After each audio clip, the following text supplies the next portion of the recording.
একটানা 150 বছর ধরে ভারতের রেলপথে ছুটে চলেছে এই ট্রেন। শোনা যায় নেতাজি সুভাষচন্দ্র বোস নাকি একবার সওয়ারি হয়েছিলেন এই ট্রেনে। হ্যাঁ, ভারতের এই সবচেয়ে পুরনো ট্রেনের নাম কালকাজি এক্সপ্রেস। সালটা 1853।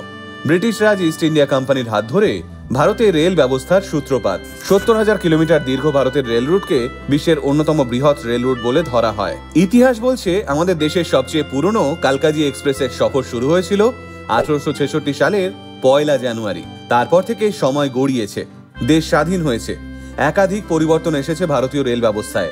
দেখতে দেখতে দীর্ঘ 150 বছর কাটিয়ে কালকা এক্সপ্রেস আজও দাপটের সঙ্গে রেল ট্র্যাক কাঁপিয়ে ছুটে চলেছে। প্রথমে এই ট্রেনের যাত্রাপথ ছিল হাওড়া থেকে দিল্লি, পরে দিল্লি থেকে হরিয়ানার কালকা পর্যন্ত এর গন্তব্য বাড়ানো হয়। কেউ কেউ মনে করেন দেশনায়ক নেতাজি সুভাষচন্দ্র বোস নাকি ঝাড়খণ্ড থেকে এই ট্রেনে চেপেই বাংলা ছেড়েছিলেন, তাই এর অপর নাম নাকি নেতাজি এক্সপ্রেস। আপনি কি কখনো কালকা এক্সপ্রেসে চেপেছেন? তাহলে আপনার অভিজ্ঞতা কমেন্টে শেয়ার করুন আমাদের সঙ্গে।